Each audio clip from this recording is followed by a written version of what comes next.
కర్నూలు జిల్లా Adoni medical college వద్ద ఉద్రిక్తత నెలకొంది. మెడికల్ కాలేజీల ప్రైవేటీకరణను నిరసిస్తూ ఎస్ఎఫ్ఐ ఆధ్వర్యంలో విద్యార్థులు ఆందోళనకు దిగారు.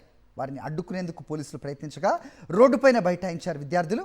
నిరసన చేస్తున్న విద్యార్థులపై పోలీసులు లాఠీ చార్జ్ చేయడంతో పరిస్థితి ఉద్రిక్తంగా మారింది.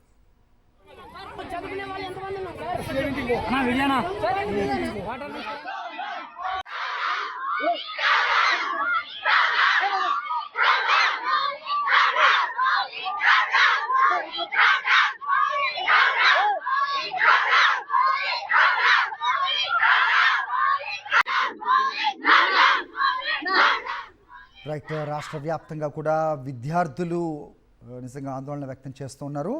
మెడికల్ కాలేజీను పీపీపీ మోడల్లో ప్రైవేట్ పరం తలపెట్టిన ప్రభుత్వ వైఖరిని నిరసిస్తూ ఉన్నారు. కర్నూలు జిల్లా ఆదోని మెడికల్ కాలేజ్ వద్ద ఉద్రిక్తత నెలకొంది. మెడికల్ కాలేజీల ప్రైవేటీకరణను నిరసిస్తూ ఎస్ఎఫ్ఐ ఆధ్వర్యంలో విద్యార్థులు ఆందోళనకు దిగారు. వారిని అడ్డుకునేందుకు పోలీసులు ప్రయత్నించగా రోడ్డుపైనే బైఠాయించారు విద్యార్థులు. నిరసన చేస్తున్న విద్యార్థులపై పోలీసులు లాఠీ చార్జ్ చేయడంతో పరిస్థితి ఉద్రిక్తంగా మారింది.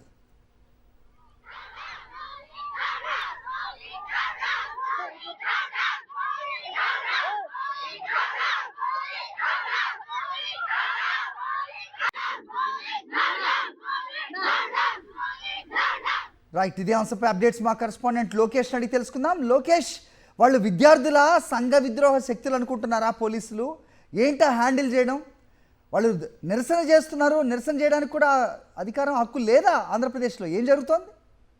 మరి అదే కనపడుతుంది. ఒక విద్యార్థులు పెద్ద ఎత్తున యొక్క మెడికల్ కాలేజ్ ని ప్రైవేటీకరణ చేయడాన్ని నిరసిస్తూ ఈ రోజు మెడికల్ కాలేజ్ దగ్గర శాంతియుతంగా నిరసన వ్యక్తం చేయడానికి వచ్చిన విద్యార్థులపై యొక్క పోలీసులు అమానుషంగా ప్రవర్తిస్తున్నారు. వారిపై దాడి చేయడమే కాకుండా ఇష్టానుసారంగా వారిని ఈడ్చుకొని వెళ్తున్న పరిస్థితి అయితే కనపడుతుంది. ఈ నేపథ్యంలో ఆ యొక్క ఆదోని మెడికల్ కాలేజ్ దగ్గర ఉద్రిక్తమైన వాతావరణం నెలకొంది.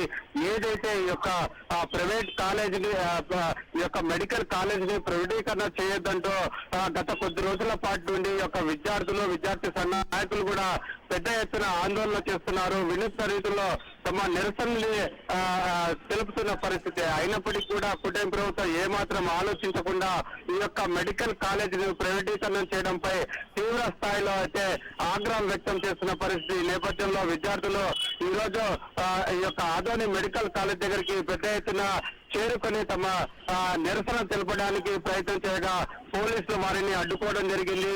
ఇక్కడ నుండి వెళ్లిపోవాలంటూ వారిపై దౌర్జన్యానికి కూడా పాల్పడిన పరిస్థితి.